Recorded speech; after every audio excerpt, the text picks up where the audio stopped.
In middle school, I had a bowl cut, these gigantic glasses. They're cool now, but were not then. I was obsessed with the overalls with Winnie the Pooh sticking out of the pocket. You know the ones. I loved drawing, especially ladies, anime ladies. And I just was gross and aggressive, and looking back it was super obvious, but in middle school it got really bad for some reason. I don't know, I was like that growing up and everybody could abide it, but all of a sudden in 8th grade a switch turned and just the normal middle school heckling turned into just full out bullying. When I would go into the locker room for gym class, the girls would make me go change in one of the bathroom stalls so I couldn't peep at them. I would get Dyke or Lesbo yelled at me, or written an anonymous note, which is always fun, or find it on the bathroom walls. And it got so bad that my mom found me crying one day after school, and she's like, "This is not going to continue." Because nothing helps a pariah level bullying like peer mediation. That always fixes it. But at that point, you know, I'd lost all my friends. They didn't want to be anywhere near me to avoid gay by association. And all my sadness and tears got internalized and just turned into anger. And I was like, you know what? Fuck them. I don't want to be like these normies anyway. And so my goth phase was born. And it was great. Dyed my hair black, wore the weird, like, socks thing you wear on your wrists. Rubber bracelets, you know. So I turned goth right before high school, and going in, I made friends with the Freaks group, because that's what they were called, the Freaks. And good thing about growing up in small town Streetsboro, big juggalo area. So I was accepted with open arms. Didn't care for the music, but that was fine. Lego was still good. And that is when I met my very first girlfriend, who was blonde, and all of her clothes came from Hot Topic, and she was super smart, and just so pretty, and sarcastic, and liked all the best bands, and her name was also Sam! So of course I fell in love with her. She was everything I wasn't, she was wonderful, and of course everyone else in that group had a huge crush on her too. She would always relationship hop with people, and I didn't mind as long as I could just be anywhere near her. And I was just so into her and thought, like, okay, just because she dates boys a lot doesn't mean she doesn't like girls too, because I like both. I'm not going to rule them out. But maybe she likes both too, and I'm going to get to the bottom of this. So I was on a very secret mission that I thought I was doing very low-key, like, you know, joining the same clubs as her. I love the newspaper. Why not? Sitting next to her at lunch. You're right, Sam. Vegetarianism sounds like a good idea. Putting very strategic lyrics in my away messages. You know. Like, if you put enough energy behind those lyrics, they'll know it's about them. And we became very close, and it just sucked because I never had any classes with her, because she was in all the AP classes because she was super smart and I didn't care. And I just tried my hardest just to get as close as I could to her and just figure out if maybe I stood the chance. And finally, the dating gods smiled down upon me. Because come homecoming, her and her boyfriend broke up. Hey. Yeah. And And she asked me if I wanted to go to homecoming with her. But just as friends. Because there's always got to be that caveat, you know, it can never be perfect. But I was all too pleased to accept, yes, absolutely. And we went to homecoming together. We even bought each other corsages. And I did my makeup like a bad Marilyn Manson impersonator. I have the homecoming photos here. I went to homecoming with 2 different girls, different times. But if you want to see these after that. And it was so much fun, and I had such a good time. We went to Rockies beforehand. It was magical.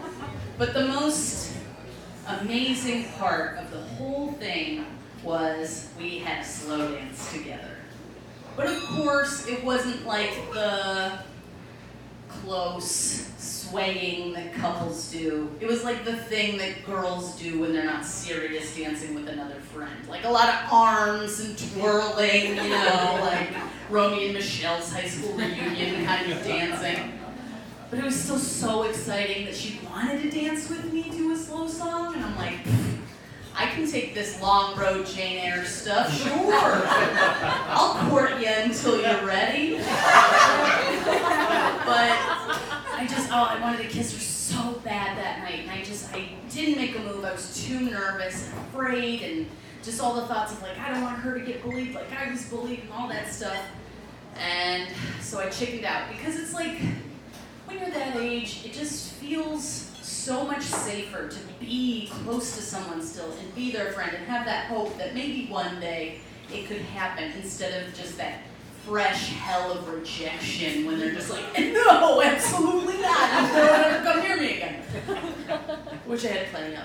And so my sleuthing continued, and I had another great opportunity to get closer to Sam when my friend Holly wanted to host a slumber party for all girls. Because, I mean, it's high school, no boys allowed. But we were both invited, and I was like, all right, now's my chance. This is the night. I got my cutest Tim Burton-esque outfit together. So many stripes. My best Walmart knockoff Converses. My face was mostly eyeliner, and I was ready. And we go, and it's a really fun party. All my friends are there. We're gossiping, eating junk food, playing bad mix CDs. And it's getting late, and we're getting slap happy, and I have a genius idea. I started talking about all the things you see in movies that people do at slumber parties, like, you know, pillow fights and crank calls and spin the bottle. And so I hung out with, like, the freaky girls, so getting a bunch of girls to make out with each other at a slumber party was not a hard sell. They were very rebellious and experimental gals. I appreciate them so much for not fighting me on this. So, like, for the rest of the night, we played spin the bottle, kissed each other, giggled, talked about our weird prepubescent sexual experiences. And we all ended up in a big cuddle on my friend Holly's bed at the end of the night, and I made sure to cozy right up to Sam and snuggle her that night. And it was just so thrilling, because just like the littlest touch with the person you like just sends electricity through your whole body, and you just are so present and nervous and weird. It was beautiful. But that night, before going to bed, everybody promised, like, this has got to be a secret, only for the sanctity of us as friends. And I'm like, yeah, okay, I'm going to talk about it like 10 years later, though. But I kept the secret. It was just for me. So, not so long after the super secret smooch party, I got a note from Sam, which wasn't weird. We traded notes all the time. But this one, she walked up to me and she, like, tell me what you think, and then, like, ran away. And I'm like, what could this mean? And I must have read that note a million times over, because it was my fantasy come true. There, in ink, written by her in her handwriting, irrefutably. She was asking me to be her girlfriend. And oh my God, I can't even describe how amazing it felt. And I immediately wrote back, yes! And she was like, you want to come over tonight? I'm like, you know I do. And so I go over to her house. I'm introduced to her mom. I know fast. But when it's real, you know. And we went back into her room, closed the door, because what are a couple of girls going to get up to? But of course, I'm not the suave person you see before today. So of course, I just stand in her room like, cool kitty poster. Wow, Smashing Pumpkins are cool. Oh, you play guitar? Oh, neato. And she like showed me her comic books like Lenore and Johnny the Homicidal Maniac. Just the coolest stuff. And a couple hours went by, we were talking, and I could barely even look at this girl in the eyes. I was so nervous. And we were both sitting at the foot of her bed, and I had to go soon. And I'm just like staring at the floor, and I'm like, man, I really wish I didn't have to go so soon. And she said, me either. And I look over at her, she's looking at me, she's smiling, leans in a little bit, I lean in a little bit, and we're kissing! Hell yeah! It felt like that too. And the whole crowd was applauding. And I was so excited. It wasn't a game that I set up that she wanted to kiss me. It was just me being there. She was into it, and I was stoked. And it was just perfect. And I could not wait to go to school the next day, which is not a feeling I've ever had. And the next day, I go and I look for her at her locker, and she's not there. I'm like, she's probably running late. And I don't see her between classes. And I'm like, oh, maybe she's not here today. I'll see her at lunch, maybe, if she is. And I do see her at lunch, but she's not sitting with us for some reason. She's over with the skater boys.